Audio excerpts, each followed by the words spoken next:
discourse, I want to go back to the beginning. At the beginning of every discourse, as I said yesterday, there is an information as to where the discourse was delivered, to whom, and on what occasion. So in that opening passage, there is the word in the city, say in a certain city, in Savatthi or in Rajagaha and so on.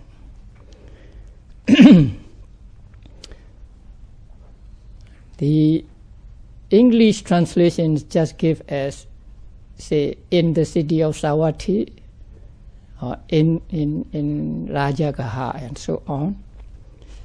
But actually, the monasteries Buddha lived in were outside the cities, not inside the cities. So the commentaries explained that the locative case used in describing the location of the monastery, the monasteries indicate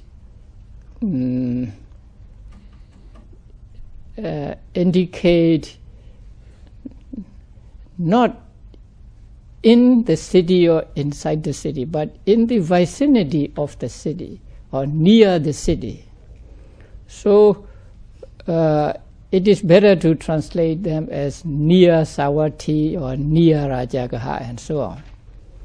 When they chose sites for monasteries, they chose a place which is not too far from the city, not too close to the city, so it must be outside the city, and which has easy access to the city and so on. Now the city of Savatthi and the Jedavana. The Jedavana monastery was built in the south of that city. So there were two big monasteries near the city of Savatthi. The first one is Jedavana, built by Anatha Bendika, and the second is Pubbarama, built by Visakha. So Pubbarama means the eastern park.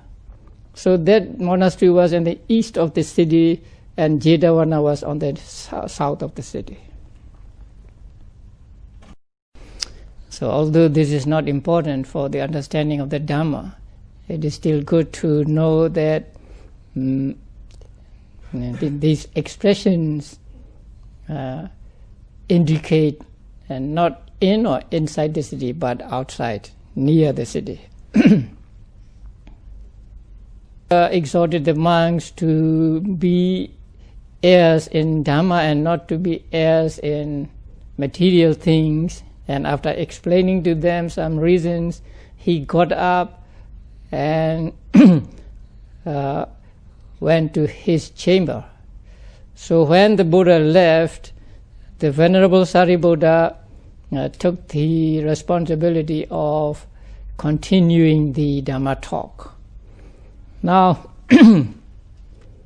sometimes commentaries give us some information not contained in the suttas. And here the commentary said, when it is said that Buddha left, Buddha did not bodily get up and left the assembly. He went out by way of mind. So that means he just disappeared in his seat and then appeared in his room, in his chamber. And the reason the commentary gave was, if Buddha bodily got up and went to his room, then the community, the multitude of monks would have surrounded and followed him, and so the audience would be scattered. And once scattered, then it would be very difficult to assemble them again. Venerable Sariputta addressed the monks as friends monks, and then they responded by saying friend. And then Sariputta continued the Dhamma talk. So at first he asked them a question. Friends, in what way do disciples of the teacher who live secluded not follow him in the experience of seclusion? And in what way do disciples of the teacher who live secluded follow him in the experience of seclusion? Actually, he asked the question not because he did not know the answer. Actually, he was going to give the answer. Maybe he wanted his audience, or he wanted his brother monks to pay close attention to his talk. So he asked this question, and then they answered, friend, we would have come from a very far away place to learn from you the meaning of this statement. So it would be good if you would explain the meaning of this statement to us. Having heard from you, the monks will remember it. So they requested him to explain the meaning.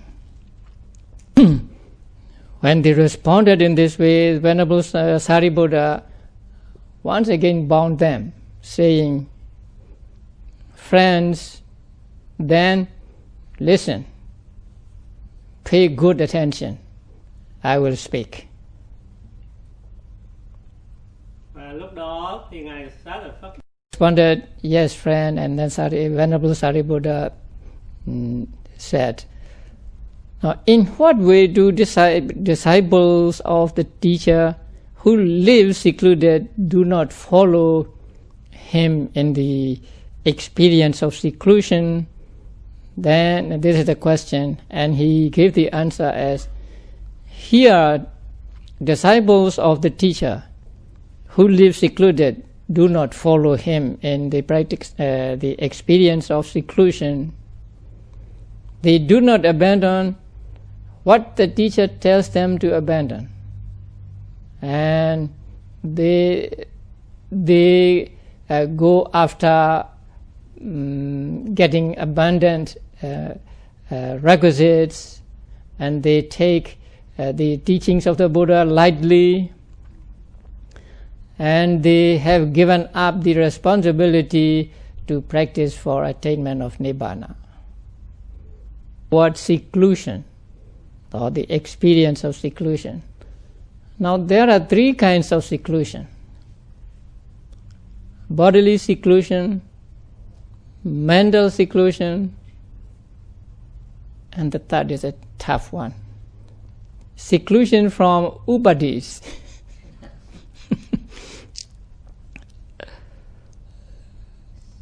Seclusion from sources, seclusion from sources of both happiness and suffering.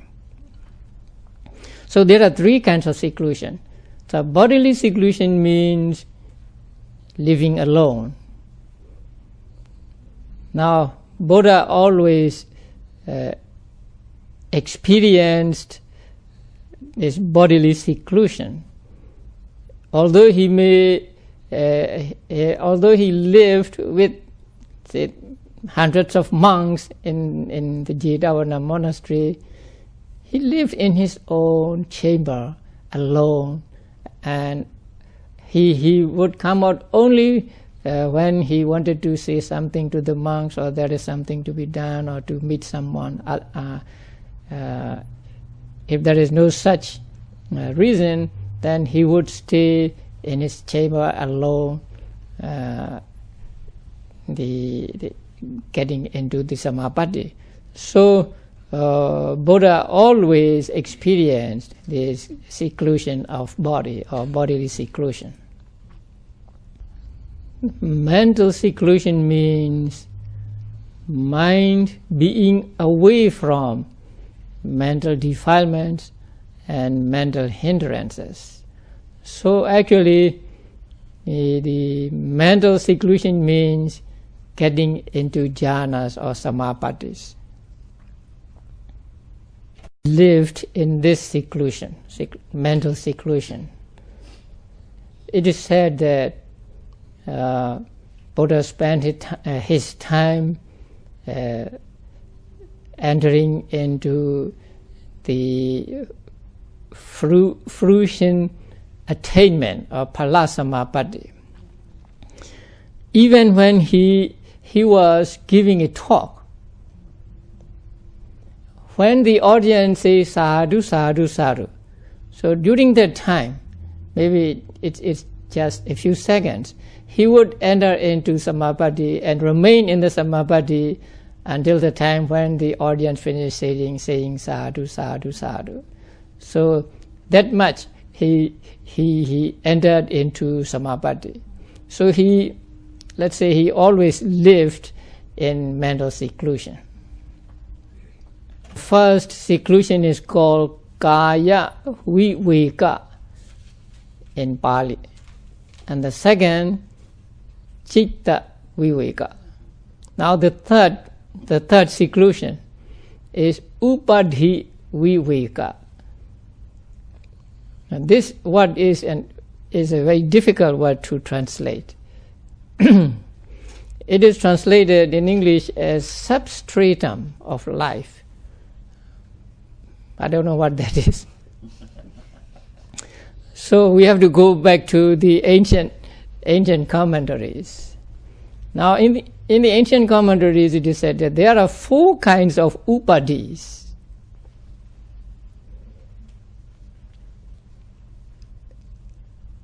Khanda upadi, kilesa upadi, kama upadi, kilesa upadi, abhisankhara upadi, and what is the last one? Khanda upadi. The desirable objects of senses, desirable sights, sounds, and so on. Now they are called kama upadi because they are the receptacle or sources of enjoyment, sources of happiness associated with attachment. So they are called upadi, and they are also called kama. So we put the 2 names together and they are called kama upadi. So kama upadi means just the objects, the desirable objects we always encounter, say sight, sounds, and so on. Now you know the word kilesa, right? Mental defilements. So kilesa, mental defilements are called upadi because they are the sources of what? Happiness or suffering? They are source of suffering, right? So they are called upadi.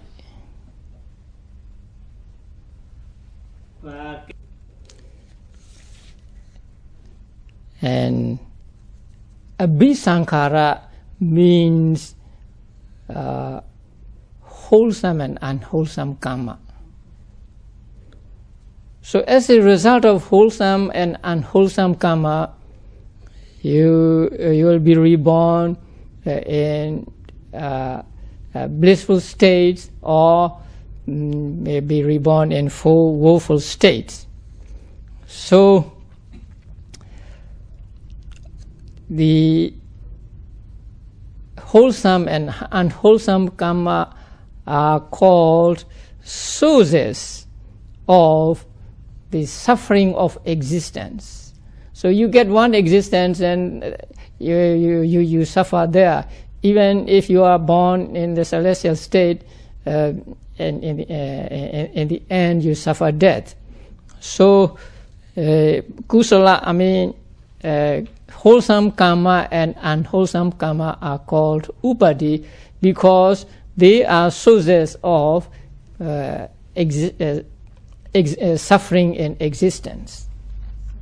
And akusala karma, or wholesome and unwholesome karma, are the source of suffering in existence. And kilesas, or mental defilements, are source of suffering in woeful states. As a result of kilesas, mental defilement, there is rebirth in 4 woeful states. So mental defilements are the source of suffering in 4 woeful states. Now, the aggregates are also called upadi because they are the source of the suffering that is contingent on them. Now, because we get this aggregate, say aggregate of matter and all 5 aggregates, because we get these 5 aggregates, we suffer old age, disease, death, sorrow, lamentation, and so on. So these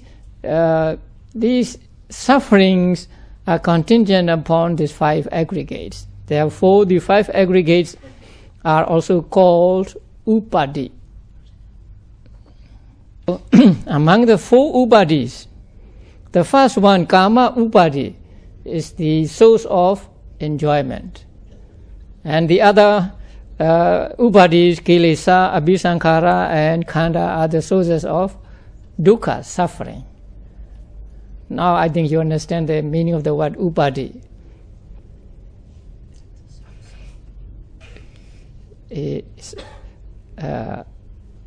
A receptacle or a source. Okay, so I think we can call them source. Now, upadi viveka, right? Viveka means seclusion. Seclusion from these 4 upadis. What is that? No desirable sense objects, no kilesa, no mental defilements, no aggregates, no karma. What's that? Nibbana. So upadi viveka means simply nibbana. How did Buddha experience upadi viveka? Buddhas and Arahants are persons who had reached the highest stage of enlightenment, who had realized Nibbana. So they can experience that Nibbana anytime they like by entering into the attainment of fruition or phala-samapatti. So when Buddha was in the phala-samapatti, the fruition consciousness arose in his mind billions and billions of times. And at the same time, the fruition consciousness took Nibbana as object. So Nibbana is cessation of all suffering. So when the consciousness is taking the cessation of suffering as object, then there is peacefulness, and that is what we call happiness, say, for Arahants and Buddhas. So Buddhas and Arahants can experience the upadi viveka anytime they wish. And since they have this attained nibbana, since they have access to this happiness, they always go for this happiness whenever they can. So Buddha lived in seclusion, in these three kinds of seclusion, bodily seclusion, mental seclusion, and seclusion from sources. The question put by the Venerable Sariputta: in what way do disciples of the teacher who live secluded follow him in the experience of seclusion? Then in that question, seclusion means all these three kinds of seclusions. But in his answer to this question, he said, disciples of the teacher who live secluded do not follow him in the practice of seclusion, and they do not abandon what the teacher tells them to abandon, and they go after gaining requisites, and they take the Buddha's teachings lightly, and they have given up responsibility or attempt to practice in order to reach nibbana. So in the answer, seclusion means in the first sentence of this answer, seclusion means just the first seclusion, bodily seclusion. 3 sentences. The first sentence has to do with bodily seclusion, and the second sentence with mental seclusion, and the third sentence with seclusion from sources. But in the question, seclusion means all 3 seclusions. The first sentence was they do not practice body seclusion, and the second sentence was they do not abandon what the teacher tells them to abandon. That means they do not practice mental seclusion. And then the main thing in the third sentence is they do not practice to gain nibbana. So they do not practice to gain seclusion from sources, ubati viveka.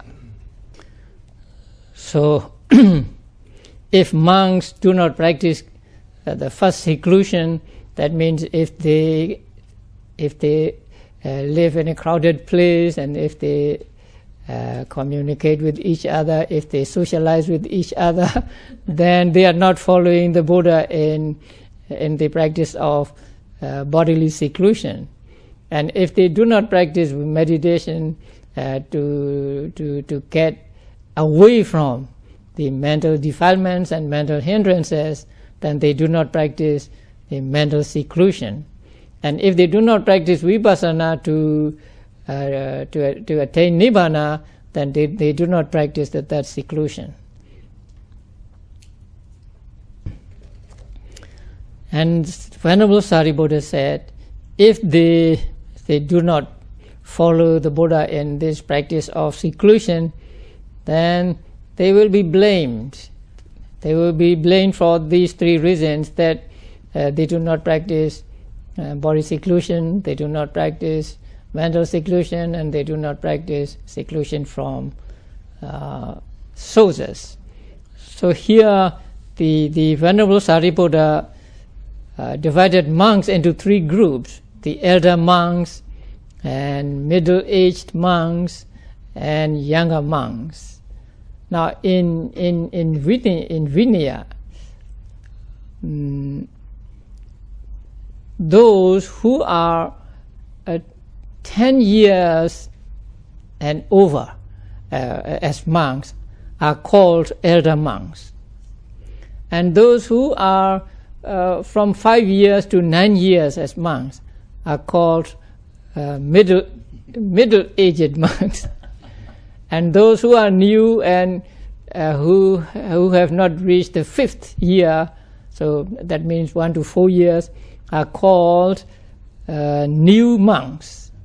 So there are three kinds of monks: new, middle, and elder monks.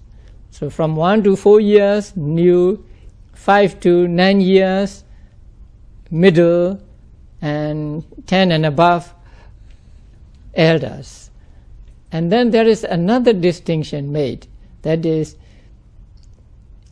if a monk has been 20 years and more as a monk, he is called the great elder. So there are two kinds of elders and great elders. So we can call a monk who has been a monk for 20 years a great elder, or Mahathera. That is why you will see the word Mahathera in some books when they give the name of the authors, Mahathera. So when you see the Mahathera, you can note that this monk is at least 20 years old as a monk. And they are to be blamed for these three reasons, because they do not practice body seclusion, they do not practice mental seclusion, and they do not practice ubadi seclusion. Now, the opposite of that is that the Venerable Sariputta put the question: in what way do disciples of the teacher who live secluded follow him in the practice of seclusion? Then the answer is they practice seclusion of body, of mind, and of sources. So when they practice all these three seclusions, then they will be praised just for these three reasons: because they practice body seclusion, because they practice mental seclusion, and because they practice seclusion from sources. Now the Venerable Sariputta continued the teaching of the Buddha, but he did not mention the word Dhammadayada, I mean Dhamma heritage. But when he said that if you practice these three kinds of seclusion, you will be praised, you will be praiseworthy. So that means if you take the Dhamma heritage, then you will be praised. So that means he is indirectly encouraging the monks to take the heritage of Dhamma, because only when they take the heritage of Dhamma will they practice the three kinds of seclusions, especially the third seclusion from sources, that means Nibbana. So although Venerable Sariputta did not use the word Dhamma heritage, he was actually encouraging his brother monks to take the Dhamma heritage, to practice meditation and to gain enlightenment. So the Venerable Sariputta has mentioned, when he talked about the mental seclusion, he mentioned, or he said that the monks, do not abandon what the teacher tells them to abandon, and they abandon what the teacher tells them to abandon. Now he wanted to elaborate on that. What are the states that the teacher tells them to abandon? So the Venerable Sariputta mentioned the mental states one by one that are to be abandoned, and also told them that there is this middle way to abandon these mental states. So the Venerable Sariputta said, friends, greed is evil and hate or anger is evil. Now, there are 16 mental states he pointed out, and he paired two mental states each, and so there are 8 pairs and 16 mental states. So the first pair is of greed and hate. So he said, greed is an evil state, and hate or anger is an evil state. And there is the middle way for the abandoning of greed and hate. Venerable Sariputta said, greed is evil and hate is evil. That means greed is unwholesome and hate is unwholesome. Why are they unwholesome? Because they themselves are blameworthy and they give painful results. So these are the 2 characteristics of being unwholesome state. They are blameworthy and they give painful results. That is why they are said to be unwholesome or evil. Sariputta did not just mention these mental states, but he pointed out also that there is a middle way for the abandoning of these mental states. So if he did not mention these, the monks would be at a loss what to do. So he mentioned the middle way, and he followed the Buddha in describing that middle way, that it gives vision, it gives knowledge, and it leads to cessation of mental defilements. It leads to direct knowledge. It leads to penetrative knowledge, and it leads to nibbana. So I hope you know the middle way. Now it is called the middle way because it does not approach the 2 extremes. The first extreme is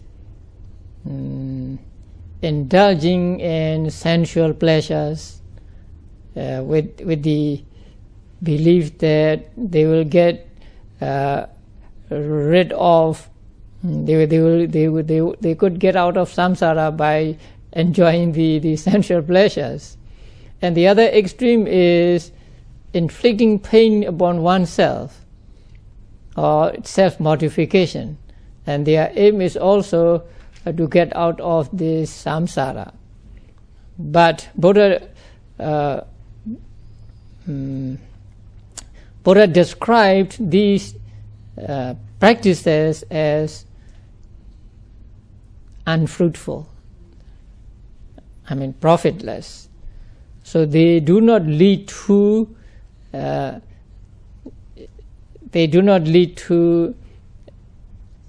getting out of the samsara. So, and Buddha, before he became the Buddha, practiced both these practices. When he was a prince, he followed the first extreme, and when he was in the forest and practicing meditation, he followed the second extreme. And when that second extreme did not give him the desired results, he reviewed his practice of self-mortification and then came to the conclusion that it was a wrong practice. And he discovered the middle way, the right way, when he remembered an incident in his childhood. When he was just an infant, his father, King Suddhodana, held a plowing ceremony. So at that ceremony, he was left under the tree, and the nurses went to see the performance of the king. And so when he was alone, he set up and practiced meditation, and he got into first jhana, and he remembered that it was very peaceful. So when he remembered this, he decided that this is the real, the right way. So he followed the right way, he practiced the right way, and he became the Buddha. So when he gave his first sermon, he said, monks, there are these two extremes that a recluse should not practice, and I have found or discovered the middle way, and he taught the middle way to the 5 disciples. And what is this middle way? This is the noble path that has 8 components, namely right understanding, right thought, right speech, right action, right livelihood, right effort, right mindfulness, and right concentration. So these 8 components as a whole are called the noble path, or now they are called noble eightfold path.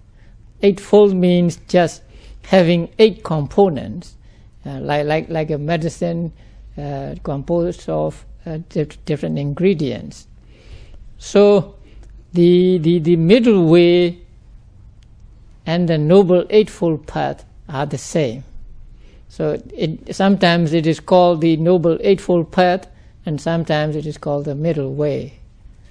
And as you all know, the noble eightfold path is the 4th noble truth. Now, among the 4 noble truths, the 4th noble truth is just this middle way, or the eightfold path. Now, we must understand that the eightfold path is of 2 kinds. The real eightfold path and the preliminary eightfold path. The real eightfold path is the combination of these 8 mental states that arise at the moment of enlightenment. So, at the moment of enlightenment, the path consciousness arises. Along with the path consciousness, these 8 mental states, and also some others, arise. And it is these 8 mental states that really eradicate the mental defilements. So when we say this is the path to Nibbana, we understand that the 8 mental states at the moment of the path consciousness are the real path. Because once a person is on that path, he is sure to reach Nibbana. Now, in order for the path consciousness to arise, and in order for these 8 factors to arise, you have to do something. They will not arise by themselves. So, the practice that leads to the arising of the path consciousness and these 8 mental states are also called eightfold path. They are not the real eightfold path, but since they lead to the real path, they are also called eightfold path. And they are called preliminary because they precede the real path. Without the preliminary path, there can be no real path. So The preliminary path is also called the Eightfold Path. So we have two kinds of Eightfold Path, the preliminary and the real. And the real is supramundane and the preliminary is mundane. Nhưng mà để được So in describing the middle way, the Venerable Sariputta here used some words to describe it, and they are that it gives vision, it gives knowledge, and so on. So these, let us call them qualities.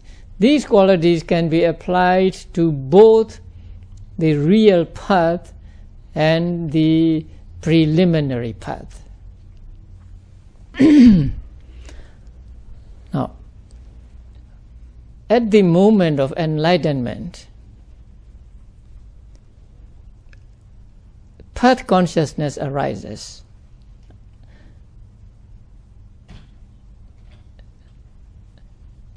And that path consciousness takes Nibbana as object. And it is said that the path consciousness functions four things: understanding the first noble truth, abandoning the second noble truth, realizing the third noble truth, and developing the fourth noble truth. So these are the four functions that path consciousness does at the moment of enlightenment. And it does these four functions simultaneously, not one after another.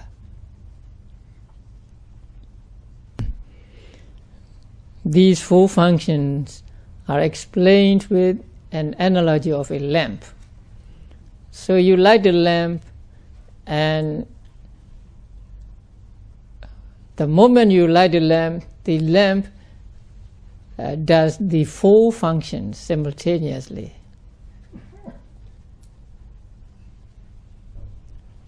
Dispelling darkness, producing light, burning the wick, and making the oil diminish.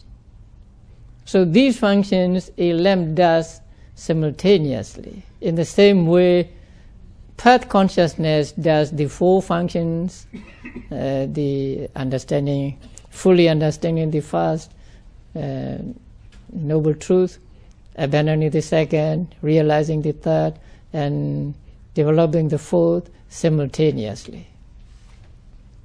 Enlightenment is called the realization of four noble truths, or sometimes realization of Nibbana. Now, the path consciousness takes Nibbana only as object. It does not take first noble truth as object, five aggregates as object. It does not take craving as object. It does not take the 8 factors as object. It takes Nibbana only as object. But when it takes Nibbana as object, it virtually fully understands the first noble truth, abandons the second noble truth, and develops the third noble truth. Not that it takes them as object, because at one time only one object can be taken. But when the path consciousness arises taking Nibbana as object, the other functions are also done. So we say that at the moment of path consciousness, the four noble truths are realized. Let us see the qualities. The first quality given is it gives vision. The Noble Eightfold Path gives vision. It gives seeing. Seeing what? The four noble truths, right?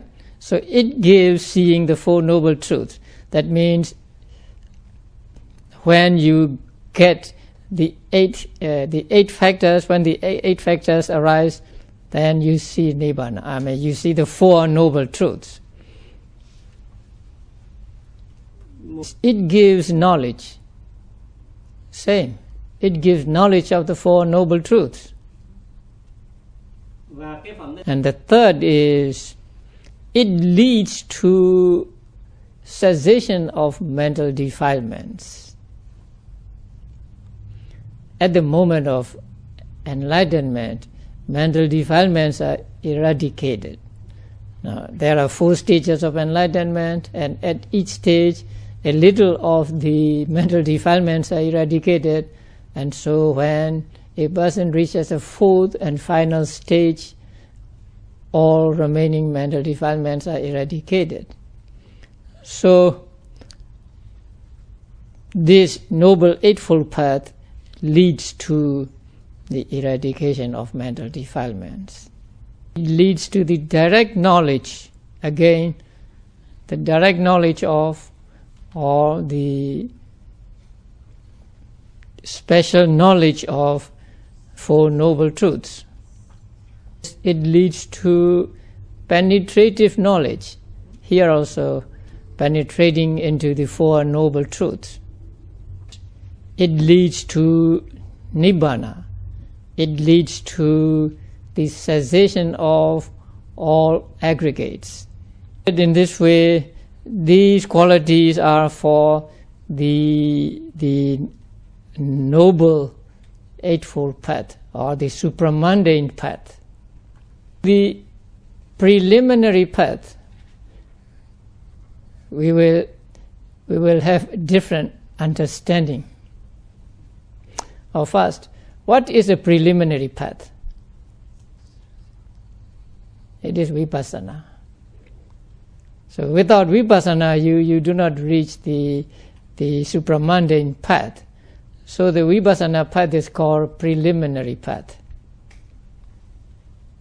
Also gives seeing or vision, gives knowledge, and leads to eradication of mental defilements and leads to direct knowledge, leads to penetrative knowledge, and leads to the cessation of aggregates.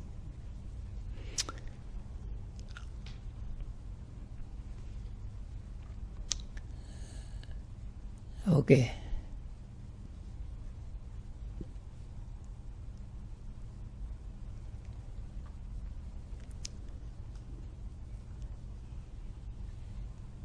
It says that it gives seeing, or it gives vision. So what vision does vipassana give? You've already experienced vipassana and you already know. Okay, I will leave it for tomorrow.